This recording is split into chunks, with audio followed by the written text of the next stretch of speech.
নমস্কার বন্ধুরা, আমি সঞ্জু। প্রত্যেক দিনের মতন আজকে দুর্দান্ত একটা রেসিপি নিয়ে চলে এসেছি। আশা করি তোমাদের ভালো লাগবে, তাই প্লিজ তোমরা পুরো ভিডিওটা দেখো। আজকের রেসিপি মুগ ডাল দিয়ে আলুর দম। তো দেখো, রেসিপিটা করার জন্য গ্যাসে একটা কড়া বসিয়ে দিয়েছি, আর কড়াই দিয়ে দিয়েছি 50 গ্রাম কাঁচা বাদাম। এবার এই বাদামটাকে বেশ লাল লাল করে ভেজে নেব। তো বাদামটাকে আমি বেশ লাল লাল করে ভেজে নিয়েছি। এবার এটাকে তুলে নেব। এটাকে তুলে ঠান্ডা করে মিক্সিতে গুঁড়ো করে নেব। এবারে ওই কড়াতেই ভেজে নিচ্ছি আমি মুগ ডাল। এখানে আমি 50 গ্রাম মুগ ডাল নিয়েছি।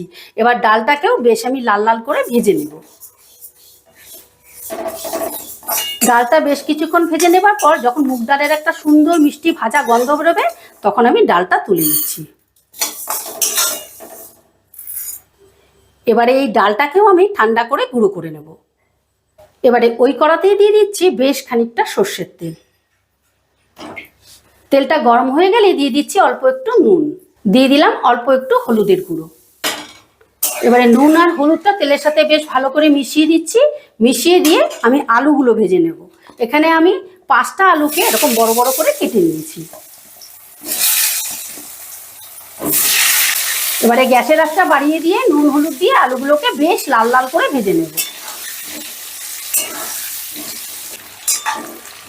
আলুগুলোকেও বেশ লাল লাল করে ভেজে নিয়েছি। এবার তেল ঝরিয়ে আলুগুলো তুলে নিচ্ছি।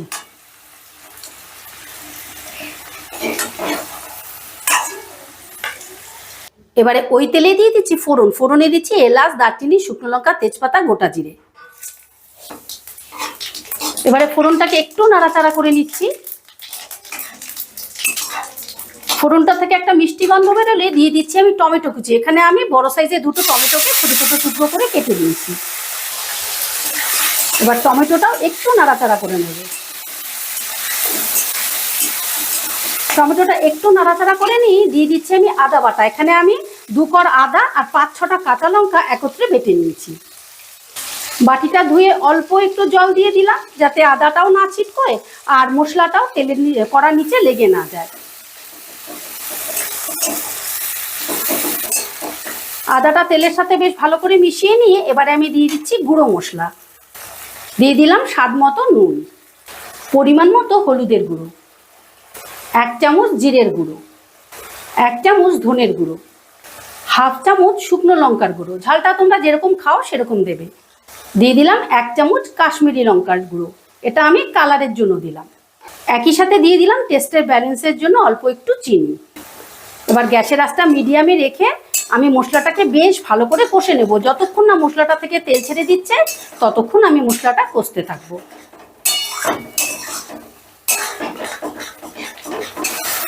মশলাটা বেশ কিছুক্ষণ কষার পরে যখন সুন্দর মতো তেল ছেড়ে দেবে, তখন দিয়ে দিচ্ছি ভেজে রাখা আলু।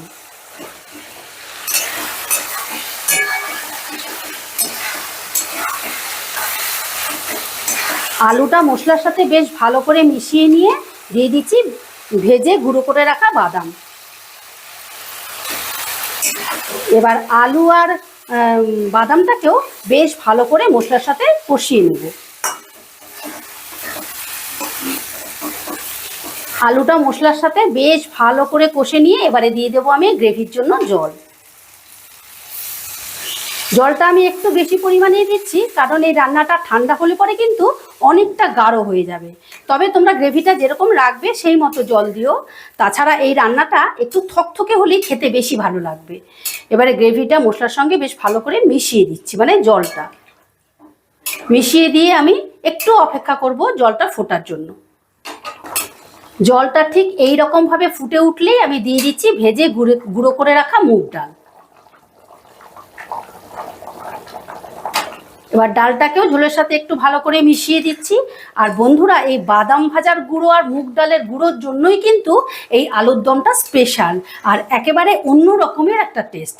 তাই প্লিজ তোমরা এই রেসিপিটা একবার তৈরি করো, আর খেয়ে যদি ভালো লাগে তাহলে একটা কমেন্ট করে জানিও।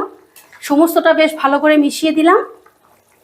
এবারে গ্যাসের আঁচটা মিডিয়ামের থেকে একটু কমে দিয়ে 10 মিনিটের জন্য ঢাকা দিয়ে দিলাম। 10 মিনিট বাদে ঢাকাটা তুলে নিলাম। দেখো গ্রেভিটা কতটা গাঢ় হয়ে গেছে। ঠান্ডা হলে কিন্তু আরও গাঢ় হয়ে যাবে, তাই এর থেকে আর আমি শুকোবো না। আর দারুণ কিন্তু একটা ফ্লেভার বেরিয়েছে। এবারে ওপর থেকে দিয়ে দিচ্ছি 3টে চেরা কাঁচা লঙ্কা। দিয়ে দিলাম 1 চামচ শাহি গরম মশলা, আর শেষে দিয়ে দিচ্ছি 1 চামচ ঘি।